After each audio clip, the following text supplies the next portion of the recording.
Good morning, everyone. Good morning. My name is Barbara Colman Foster, and I am the co-chair of the REEI Race, Equality, Equity, and Inclusion Committee for the City of Sanford. And I appreciate the fact that you all came out on a Saturday morning to spend some time with us as we curate and cultivate some stories about Goldsboro and Sanford in general. I want to give you a little bit of background about the project of why these stories are being requested and shared today. And back in 2022, actually, was the 10-year anniversary of the death of Trayvon Martin, and there were a lot of things happening in 2020, 2021, 2022, and we, the committee, under the direction of the city, had an idea to create what we tentatively named the Pathways to Reconciliation Project. And the idea was to acknowledge the contributions, particularly of Black people or African Americans in the city of Sanford.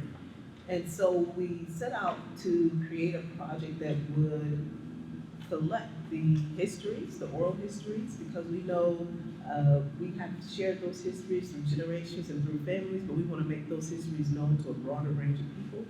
We talked about finding ways to mark historical places throughout the city, and then having a space where people could come together and have dialogue, discussion, debate about the past, present, and future of the city of Sanford. One of the things that the committee realized eventually, I won't say it was quick, but eventually, was that we needed to take a step back and look at what I would consider, and maybe some historians know better than I, a unique relationship between Goldsboro and the city of Sanford. And so one of our Sanford Speaks events, we focused on history, and a lot of people didn't know that Goldsboro was once its own incorporated city from 1891 to 1911. And then, and I forget the gentleman's name, was the mayor of Sanford at the time. Forest Lake. Forest Lake essentially had Goldsboro's charter revoked. And so Goldsboro was no longer its own city. It then became a part of the larger city of Sanford. And so we recognized that that was really our starting place with this Pathway to Reconciliation project. And so we want to acknowledge that history. We want to acknowledge the relationship. And today we are here to hopefully collect some stories. Now I know no one here today was around in 1891, 1911. However, I know some of you know someone who knew someone who was, right? So you likely have some stories, things that you can share. Those of you who grew up in Goldsboro and surrounding neighborhoods, no doubt have stories that you can share about your experiences in and around the city, about important people and places and events that have happened. And so those are the things we're excited to hear about. So again, I welcome you. I thank you for coming out and sharing. I want to address some concerns that have been brought up to us, and that is about the recording and the filming. As far as our friends who are here to share this with the broader community, they're only going to film myself and Mr. Bentley as he gives his testimony. The rest is what they call, as I understand it, B-roll. Just some material to have to share. None of your stories are going to be aired on the news. None of your family histories are going to be aired on the news. The other thing that you'll see here, though, is that we are recording just for reference purposes, primarily for reference purposes, but also to become part of the city's archive. The city of Sanford is recording as well. And if you decide to share a story, but you don't want to be filmed, you don't want your physical appearance filmed, then you just tell this young man, this handsome young man right here, that you don't want to be filmed, and he will cover up the camera so you don't have to worry about that either. As far as the project goes, we are gathering these stories to help inform the committee about a special piece of this Pathways to Reconciliation project. So after going around and around for a while, and not being able to settle on ideas, vendors, because as I talk about the Goldsboro piece, the city has agreed to dedicate a space in City Hall, which many of you know is being renovated. They've dedicated space in City Hall for a Goldsboro exhibit. Now, there's not a lot of space in City Hall. If you've been there, you know that. And what we want to do is find a way to commemorate the city of Goldsboro before it became part of the city of Sanford in a way that is meaningful. And we finally settled on an idea that was brought to us by Virginia Post, chair of the Arts Commission, and that is a commemorative quilt. And so your stories today will help inform us about some of the elements. Those of you who are familiar with quilt and quilt making know that every piece, every color, every shape has significance. And so your stories are here to inform us how we can create this commemorative quilt in a way that is meaningful and tells the story of Goldsboro and perhaps the larger story of Sanford and other important neighborhoods as well. And so again, I just want you to know that this event is special, it's meaningful, and we hope that will become a permanent, and I say permanent because we know nothing's ever really permanent, but we hope it will become a permanent fixture and a permanent part of the city's history. So again, I thank you all for coming out today. Thank you for sharing your time and your stories, and I can't express enough my appreciation for what it is we're about to do. So, to help model the sharing and the storytelling aspect, we're going to ask one of our committee members and local historian, Mr. Kenneth Bentley, to come forward and share with you all one of his significant memories as it relates to Goldsboro or Sanford in general. And I would just reiterate, we're looking for people, places, events, experiences that can help tell the story of Goldsboro. Ms. Bentley.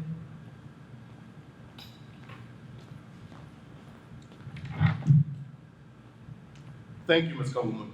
And once again, I want to say good morning and welcome to the Dr. Velma H. Williams Westside Community Center. A lot of times when we go to places like Lake Mary, Orlando, we say, well, we went to an event center. You're at the event center now. This is it. This is the queen of the crop. That's why it's named after Dr. Velma Williams. So once again, welcome. She's been under the weather a little bit. Her husband has been under the weather, so that's why she's not here yet. She might show up, but she's with us in spirit. I've been in Goldsboro my entire life. It's kind of unique. Well, first of all, let me do this. My name is Kenneth Bentley, and the name of my story is Persimmon Avenue. And if you didn't know it, you're not on Persimmon Avenue. I've been in the Goldsboro community my whole life. I'm not going to tell you the exact year, but it was in the 1950s. My father was a cab driver. He brought my mother home from Marie Jones Francis midwife house over in the Georgetown community and brought me right down the street. The house is still there. My mother's car is still in the yard. And I've been here my whole life. The thing about Goldsboro, nobody has to tell me a lot about Goldsboro because I witnessed a lot of things, especially here on Persimmon Avenue.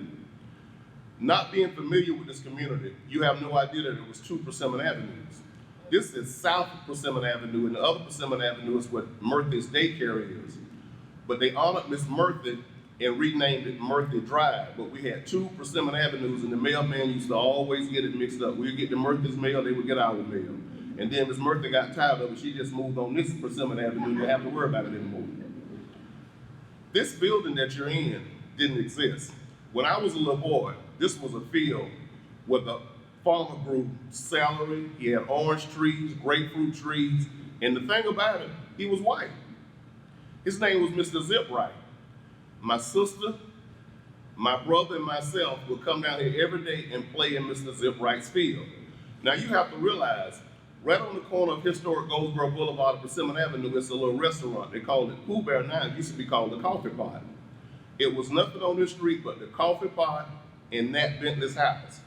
Then later, the Jones family built the house. So we would always come down here and play. And we would play on Mr. Zipwright's property. And to be honest, we never even thought about he was white. He was respectful. He let us tear up his property, steal his oranges. I'm talking about couldn't have met a nicer man. And then Mr. Zipwright died. And when Mr. Zipwright died, he didn't have any heirs in this area. So the property just reverted to the city of Sanford. And by us being young, we liked the activities also. But we had segregation. Jim Crow was in Sanford. And Jim Crow didn't allow us to go downtown to the, I won't say the white community center, but just, it wouldn't allow us to go downtown. We had a recreation department, but it was located in the housing project. Right behind this building is vacant land, but that used to be called William Clark Court. That was a housing project. And it was named after the founder of Goldsboro, Mr. William Clark. Then adjacent to that was another housing project. It was called Castle Brewer Code. A lot of people don't know that Castle Brewer was a person's name. It was Mr. Castle Brewer. So they also honored him by naming that housing project after him. And in Castle Brewer Court, it was a community building. It was a daycare during the day. Miss Munyon was the kindergarten teacher. We went there as kids. And then in the afternoon, it was what we called the center. And the center was where you would go and play games. They would have record hops and things of that nature. So that was the place that we had if we were African Americans to go and enjoy ourselves. But it was a small building. So prominent businessmen in this community said, well, these African American kids need a community center also. So they went down to City Hall and they raised some sand. And they said, well, we got some land that we don't have to pay for. It's located over in Goldsboro, where Mr. Zipwright had his farm. So they came in, plowed down the bushes and everything, and they built the Westside Center. So everybody always just called it the center. Nobody ever said Westside Center.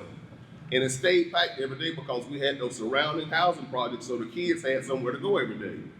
Now, the Westside Center stopped at that door right there. That gymnasium was not a part of the Westside Center. That gymnasium came decades later with some CDBG grant money and some other donations that were spearheaded by Dr. Velma Williams. So just think about the whole building stopped at those double doors, and everybody in this community came here. Every Friday or Saturday, it was a live band or it was a record hop. And when I say record hop, it was a dance, but they called it record hops back then. And the band that was real popular was called Society Band.